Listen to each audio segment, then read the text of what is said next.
Hi everyone, my name is Mrs. Mohamed and I teach music over at Sunnyside Elementary School. And today, me and my friend Piano, can everyone say hi, are very excited to share one of his favorite books that happens to be our One District, One book called Mouse and the Motorcycle. We will be reading chapter 8, so grab your book if you want to follow along. If not, get settled in tight and let's get started. Chapter 8, A Family Reunion. The next thing Ralph knew, his mother was shaking him by the shoulder. "Wake up," she said. "Ralph, wake up. Room service has brought us another meal." Room service? Ralph rubbed his eyes, not believing what he had heard. Room service has brought our dinner? Yes, a real feast, a whole blueberry muffin and a chocolate chip cookie, said Ralph's mother. "Get up, we are having a family reunion." It all came back to Ralph. "Oh, room service," he said, understanding at last. "You mean the boy, Keith." "He is room service to me." Ralph's mother sounded happy and carefree. Ralph sat up. Already his aunts and uncles and many squeaky cousins were arriving by the secret paths in the space between the walls. It was a long time since anyone had had enough food for a family reunion, and there was rejoicing in the mouse nest for everyone but Ralph. He was thinking of the motorcycle he had lost and the promise he had broken.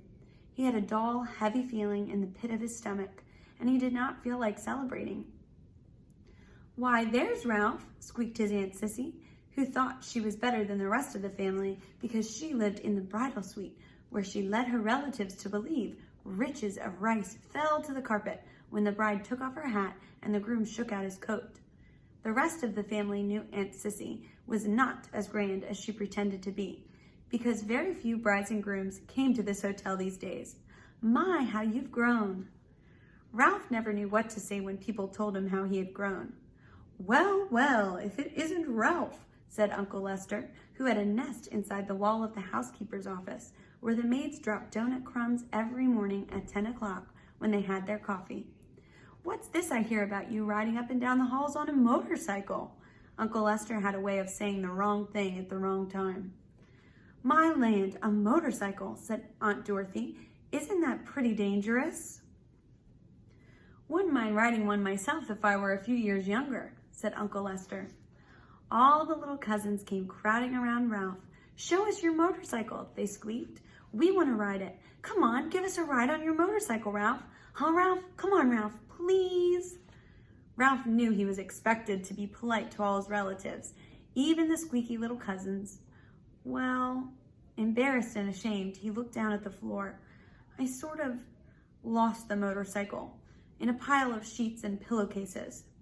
"Lost the motorcycle? Oh, Ralph," cried his mother, genuinely alarmed.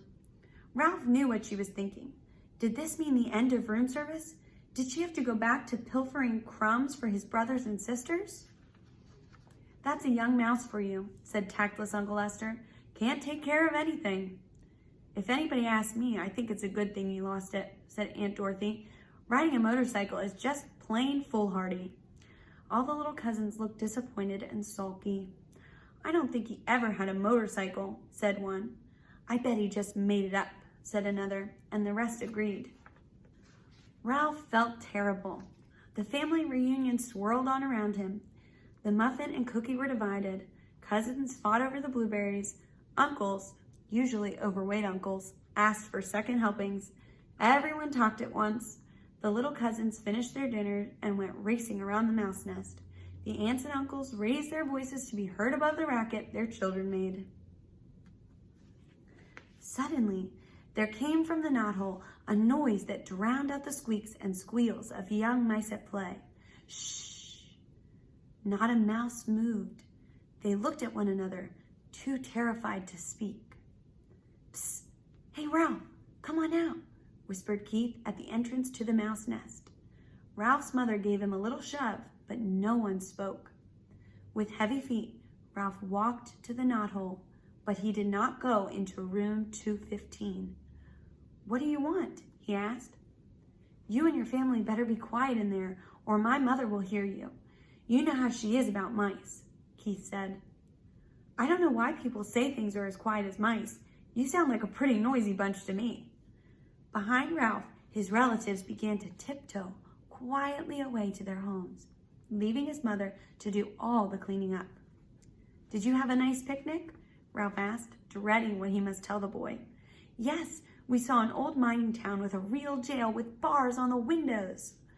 Keith reached into his pocket and pulled out something curved and hard and white with a rubber band fastened to it with a piece of Scotch tape.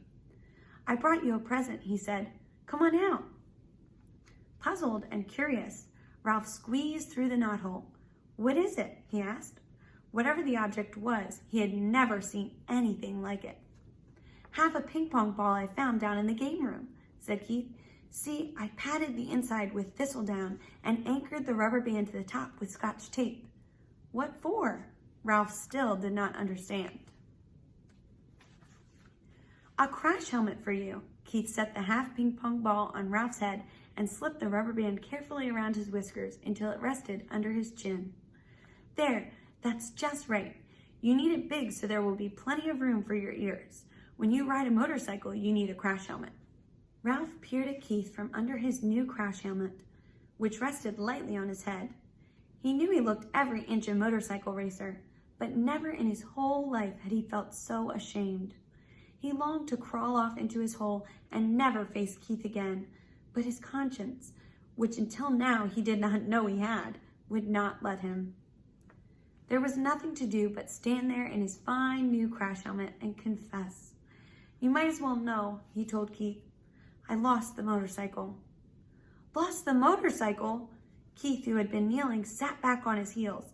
"But how?" "I rode it by mistake into a pillowcase in a heap of linen on the floor, and it got dumped into the laundry hamper," confessed Ralph. "You rode it into the pillowcase?" repeated Keith. "But you weren't supposed to ride it in the daytime. You promised." "I know," agreed Ralph miserably. "I didn't exactly mean to ride it." "Well, you see, the maid was vacuuming under the bed and I," began Ralph and stopped. "Oh, what's the use? I rode it and I lost it. It's probably gone to the laundry by now, and I'm sorry." The boy and the mouse were silent. Both were thinking about the little motorcycle with its clean lines and a pair of shining chromium exhaust pipes. "That motorcycle was my very most favorite of all my cars," said Keith. "I saved my allowance and bought it myself." Ralph hung his head in his crash helmet. There was nothing more he could say. It was a terrible thing he had done. "I guess I should have known you weren't old enough to be trusted with a motorcycle," said Keith. The boy could not have said anything that would hurt Ralph more. So, Piano, what did you think of The Mouse and the Motorcycle, Chapter 8? Oh, you're a little worried. Yeah, would you have felt bad if you dropped your motorcycle and hurt it? Yeah, I know. That's always hard when you break someone else's stuff and have to apologize. I hope they work it out.